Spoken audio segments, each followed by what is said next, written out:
Hey guys, it's me, Timmy's Hype here on the second channel, and welcome back to the car review series, where today we are reviewing the Porsche Cayman GT4. Now, we are here at the Nürburgring, the GP circuit, because, you know, Porsche from Germany, and yeah, it's kind of like its hometown. Let me just turn this off. There we go. Yeah, so this car, it is the Cayman GT4. It's made in 2016. Now, actually, before I get into that, there will be an issue with this with this Nürburgring gameplay. As you can see, it's pretty dark now, but the game does like to get a bit very dark, and so if it gets very dark throughout this video, I'm sorry, you probably won't be able to see it, but the other laps are all in the daytime anyway. But I just wanted to change to see what it would look like in dark, and you know, it looks pretty good. So, anyway, the 2016 Porsche Cayman GT4. When this thing was first announced to being released, everyone was like, "Oh my god, a new Cayman, yeah, cool." But to me, it just looks like another Porsche. It doesn't look special. It looks exactly like all the other models. Now, is it just a remake of the other ones? Well, in a way, yes.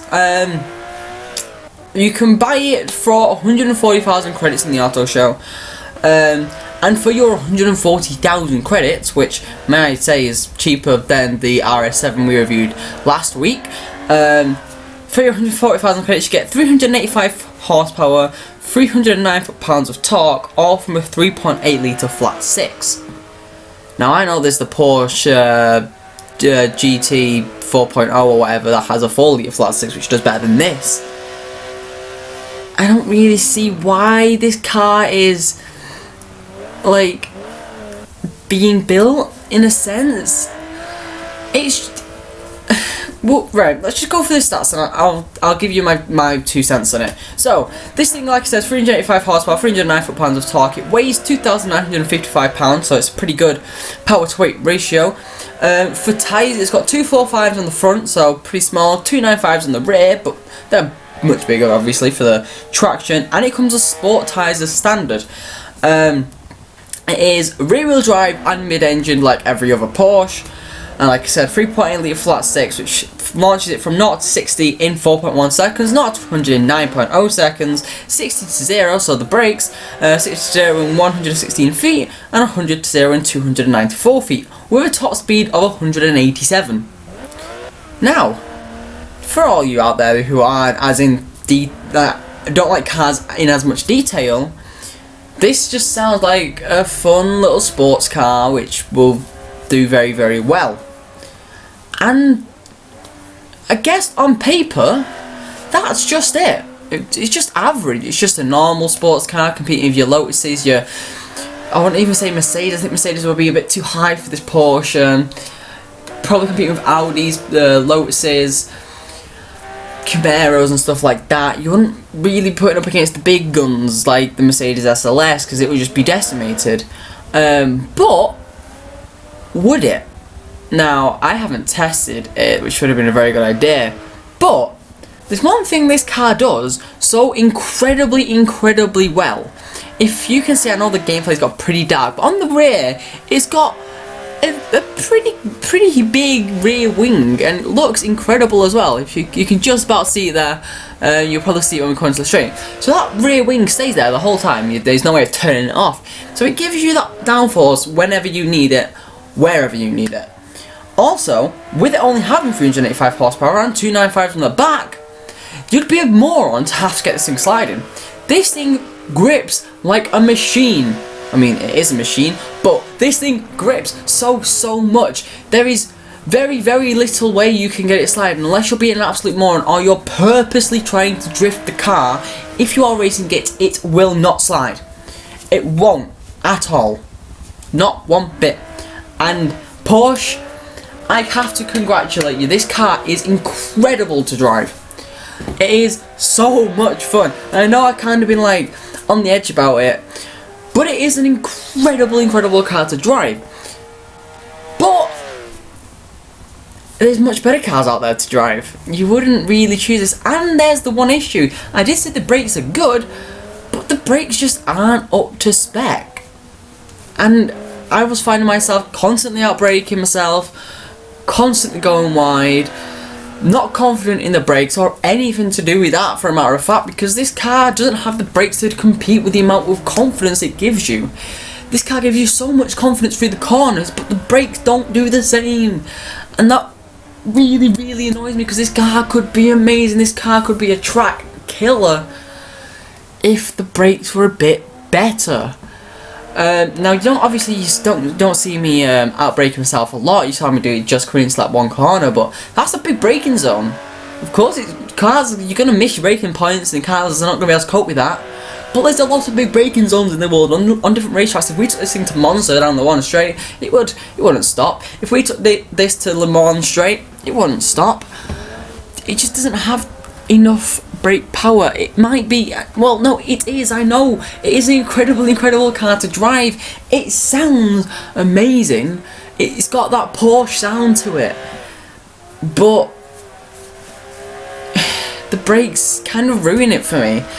And to a sense, I do really like the style of this car. But what you've got to remember is it looks exactly like every other Porsche down in the world. It looks like the 911, the 911 Carrera S, not the 918, anything but the 918. It looks exactly like it. I mean, it looks good.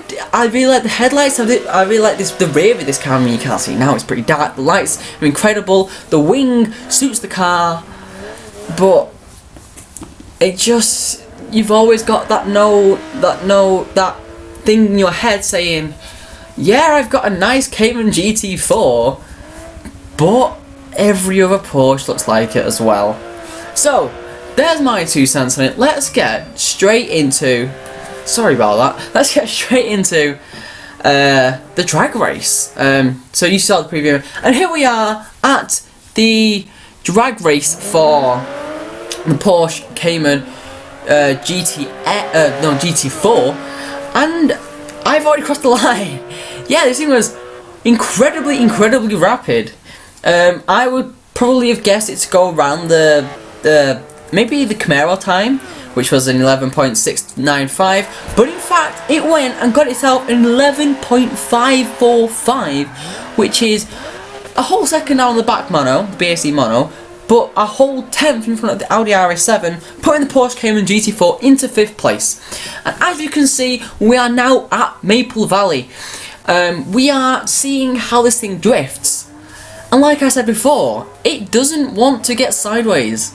Like, it feels, when you're drifting, it feels wrong. I had to try and do 4 laps in this thing, well, 3 full drifting laps. The first one was just a practice out lap. But I had to try and do 3 whole laps in this thing, and the whole time it was like, no, don't make me do this, this is not what I want to do. But then when you get it sliding, it can hold that slide so well, I don't feel like I'm ever going to spin it, unless I've just been an absolute moron, because I'm not a very good drifter. But this thing, it looks incredible while you're sliding it, can I just say, like, look at that, look how good that looks. I mean, ignore that next part, which I'm going to be really crossing, but it looks great. It obviously, every car, if you push it too much, it will slide. It's a given. You can get the most track focused car, you give it too much power and at the most inconvenient time, and it will slide. And yeah, there was that. What happened there was I snapped the steering, and it was there like, right, you've got a lot of grip, but if you're trying to put steering inputs that quickly, I'm just going to spin you out. So yeah, that's something to be aware of. Don't give it too much steering too fast, because the chassis can't handle it. But that's a given, because, you know, you're shaking it from side to side. But look how good this thing looks. It does look pretty nice. I mean, there is one thing I've just noticed. It does look a tiny bit different on the back compared to the other cars. Like the front, you're gonna get the bug headlights and the bonnet that goes in between the headlights and the little side lights, and then comes up. But back on this car, it looks really nice. I do like the back of this car. The interior for it is incredible. It's nice. Actually, that's one thing I didn't add into this, which we will be doing from now on, is a interior and exterior overview. I did spin it again, but I hit the grass that time, so that's a given. And I am just revving the absolute balls out of it, as you can hear. And I basically set my tyre on fire, so that didn't go very well. But yeah, so the Porsche Cayman GT4. When I came into this, I wasn't very confident I was going to be able to do very well in it. I was guessing about 15,000 score, so putting it around the Formula E. But was I wrong? Yes. The Porsche Cayman GT4 got a best lap of 23,377 points, which is 2,000 more than the Chrysler, and 1,000 less than the R8 V10 Plus. And that's my favourite drift car of them all that I've had to take, and it's my favourite car to drift. Anyway, we are here finally for the lap around Suzuka. Now, this car is incredible around Suzuka. It is unbelievable. It's got so much grip. It can cope with the chicane very, very well that we're coming up to now, and it can carry so much speed. It looks so composed on a circuit, which again kind of brings me that kind of, like, they've tried to put a bit of Nürburgring into this car, but they know that people don't want that for an everyday car. This is much more of a sport luxury car than just a sport car. Like, you can go on long cruises in this thing and it'd be incredible. But anyway, we're coming up to one of the probably hardest corners for cars on this circuit. Is massive braking zone, and then you sort of carry the speed through the corner without getting it sliding, without hitting the curbs, and without going too slow. This car nailed it. It absolutely nailed it. It's just got so much grip. It's unbelievable. And coming up here as well, you can, the uphill chicane. I was meant to start next review. I will learn the names of the corners. But coming up that uphill hairpin is incredible. And like, I may say that the car isn't very good. Well, I may sound like I don't think the car's very good. I do think very highly of this car. I do enjoy driving it. It is so much fun to drive. It can get around a circuit very, very fast if you're aware that the brakes need a bit more time. So you do have to brake a little bit earlier than you usually would. This thing's incredible around the circuit. Like, look at that, sick angle from Forza, come on. But yeah, you see the rear end there? I just bloody hit my computer screen by accident by poking. I'm pointing, you can't actually see. Yeah, it's got like it's got like a wing attached to the bonnet, and then it's got the wing that comes up. And I do like the look of the wing on this thing. It was hard under brakes coming into the really fast left-hander. And then it's hard on the brakes again on the downhill to the slower corners, which the Cayman you can put into second gear and just power out of it and be completely confident. And it's just great. And then final acceleration. The acceleration of things is actually pretty good, as you can get the power down really, really quickly.